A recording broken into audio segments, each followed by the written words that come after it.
আনন্দবাজার পত্রিকার নিউজ, তারা বলতেছে যে অলরেডি আর্মিকে সেনাপ্রধান জেনারেল ওয়াকার আর্মিকে ঢাকায় কনসেন্ট্রেট করছে ক্ষমতা নিয়ে নেওয়ার জন্য।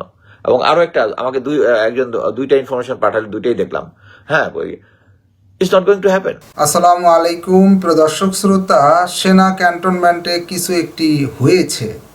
আর কি হয়েছে এ বিষয়ে গুরুত্বপূর্ণ তথ্য দিয়েছেন সাবেক সেনা কর্মকর্তা।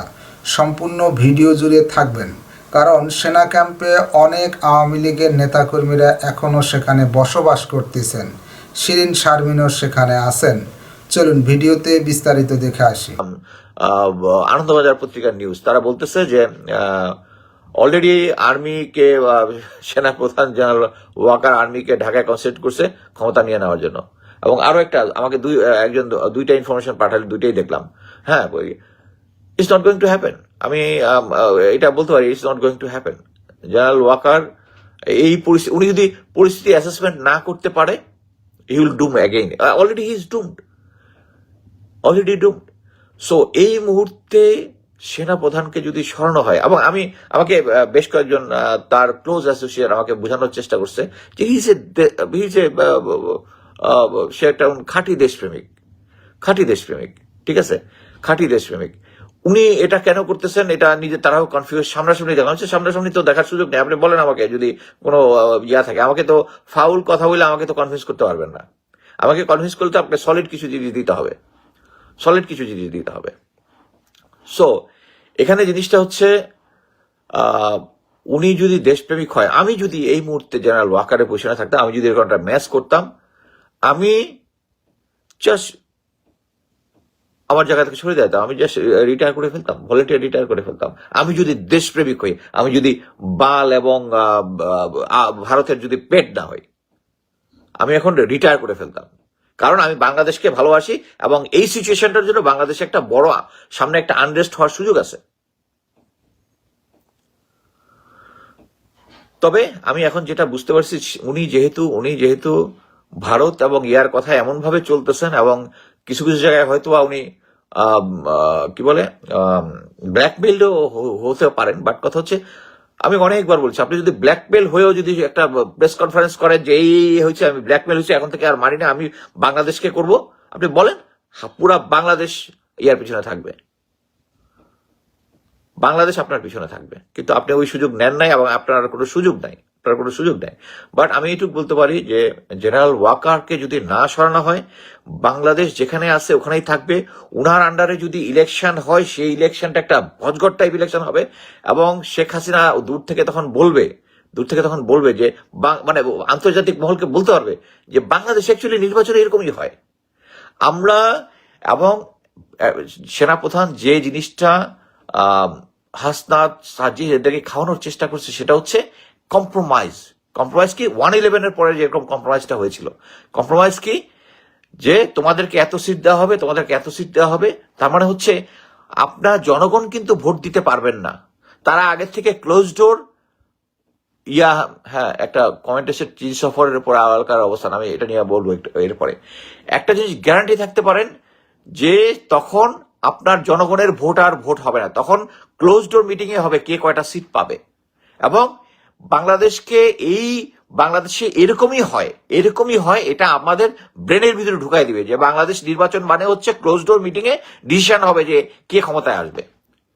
জেনারেল ওয়াকার যদি সরানো না হয়, এটা চলতে থাকবে, এবং আপনারা ভোটের অধিকার আর ফিরে পাবেন না, গ্যারান্টেড। এখন আরেকটা জিনিস হচ্ছে, যেটা বলতেছিলাম যে 27 তারিখে প্রফেসর ইউনূসের ইয়াতে যাওয়ার কথা, চায়নাতে যাওয়ার কথা। এই ভিজিটটা ভেরি ইম্পর্টেন্ট।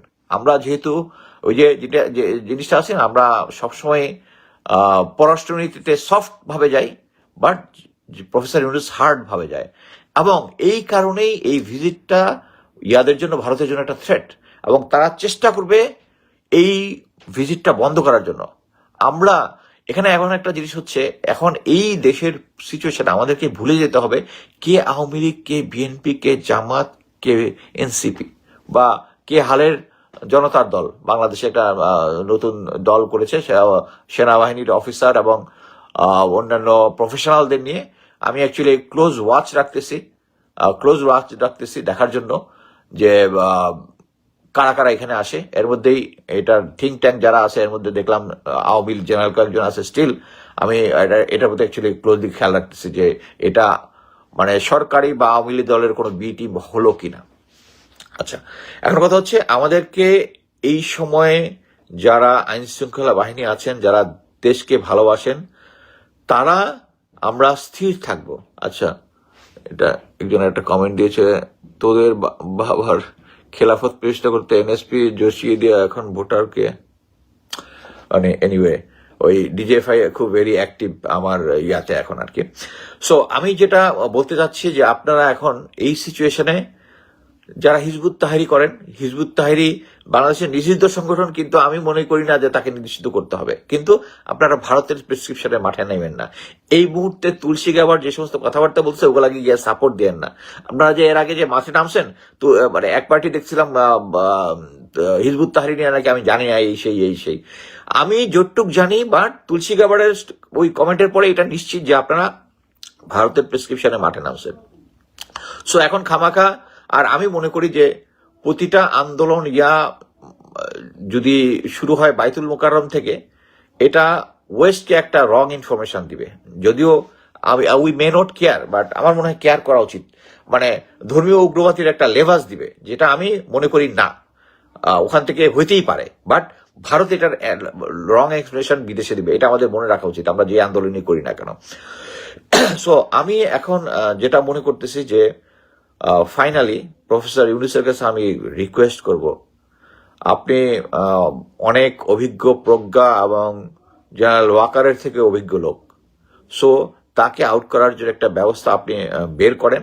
এবং আমি মনে করি না এটা কঠিন কিছু, সেটা আমি আইন বিশেষজ্ঞ নই, বাট এইটুক বুঝি জেনারেল নাসিমকে কিন্তু একবার চাকরিচ্যুত করা হয়েছিল। এখন হতে পারে যে এটা চুপ্পু হচ্ছে এখন প্রেসিডেন্ট, সে এটা করবে কিনা। আমার কথা হচ্ছে যে কোনো আদেশ অ্যাজ এ ডিফেন্স মিনিস্টার হচ্ছে আমাদের প্রফেসর ইউনূস যদি ডিফেন্স মিনিস্টার হন, উনি একটা নোটশিট দিতে পারেন, নোটশিট দিয়ে মানে ঘোষণা দিয়ে দিতে পারেন তাকে ইয়া করার জন্য।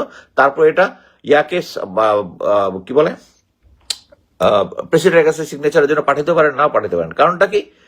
কারণ উনি হচ্ছে ডিফেন্স মিনিস্টার, এবং ইয়াতে বলা আছে উনি প্রেসিডেন্টকে, মানে জিনিসটা এরকম যে প্রধান উপদেষ্টা হচ্ছে ইকুইভ্যালেন্ট টু প্রধানমন্ত্রী কোনো কিছুটা বললে উনি এটা সাইন করতে বাধ্য। সো আমি মনে করি আমাদেরকে যে যত কথাই বলেন, আমি এই গত 5-6 মাস ধরে বলে আসতেছি জেনারেল ওয়াকার ভারতীয় এজেন্ট, তাদের এজেন্ডায় কাজ করতেছে, আপনারা কেউ বিশ্বাস করেন নাই। না, বেশিরভাগ লোকই বিশ্বাস করেছে, বাট যারা বিশ্বাস করা উচিত তারাই করে নাই। উল্টা আমাদের রিটায়ার্ডের একটা অংশ এখনো তার পক্ষে ইয়া করতেছে যে শাহস্তা সার্জিসেরা নির্বাচনের করার জন্য, সময় বাড়ানোর জন্য। আমি মনে করি যে তারা দেশের জন্য জীবন দেওয়ার জন্য প্রস্তুত ছিল। এখানে একটা রাজনৈতিক একটা ফায়দা লোটার জন্য এরকম একটা হীন কাজ করবে তারা সেনাপ্রধানের এগেইনস্টে, এটা আমার বিশ্বাস হয় না। আমার এক্সপিরিয়েন্স বলে এই ধরনের হওয়ার কথা না। এবং তারা এই ফ্যাসিলিটি নেওয়ার জন্য শুধু এটা করবে, এটা করে। এবং আমরা তো এখনো থেকে কোনো এক্সপ্লেনেশন পাচ্ছি না, কি বলে আইএসপি থেকে কোনো এক্সপ্লেনেশন পাচ্ছি না।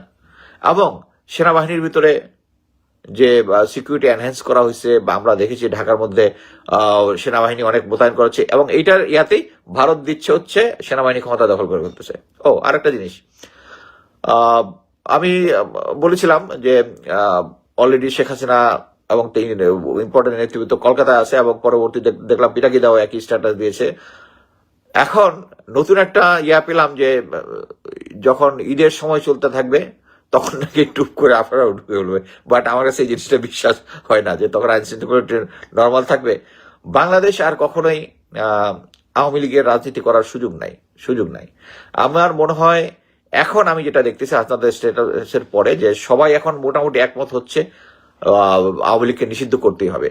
আমি ক্লিয়ারলি বলে দিই, প্রফেসর ইউনূস এই কথাটা বলেছেন, অনেকেই বলতেছেন প্রফেসর ইউনূসের এগেইনস্টে কেন কথা বলতেছেন, উনি তো আওয়ামী লীগ নিষিদ্ধের পক্ষে না। উনি যেটা বলেছিলেন, উনি অনেক বড় লেভেলের খেলোয়াড়, বাট ওই খেলোয়াড়ের মধ্যে একটা অংশ হচ্ছে স্টিল ওনাকে ওয়েস্ট এবং অন্যান্যদের অ্যাডভাইস শুনতে হয়, এবং ওয়েস্ট অ্যাকচুয়ালি চাচ্ছে না কোনো দলকে নিষিদ্ধ করতে। উনি হয়তো বা একটু ডিলে ব্যাটেল দিবে, বাট আমি মনে করি জনগণের জন্য যেটা বেস্ট এটাই উনি করবে, উনার প্রতি আমার এই বিশ্বাস আছে। এই জন্য এখন প্রফেসর ইউনূসকে সরানোর আন্দোলনের মানে উস্কানিতে কেউ ফাঁদে পা দিবেন না। আমি এটা মনে করি যে আমাদের এখন আহ, একটাই লক্ষ্য উচিত, জেনারেল ওয়াকারকে পদচ্যুত করতে হবে। প্রিয় দর্শক শ্রোতা, এই বিষয়ে আপনার মন্তব্য কমেন্ট বক্সে চাচ্ছি। অবশ্যই আপনার মন্তব্য কমেন্ট বক্সে লিখবেন। আজকে এই পর্যন্তই। আল্লাহ হাফেজ।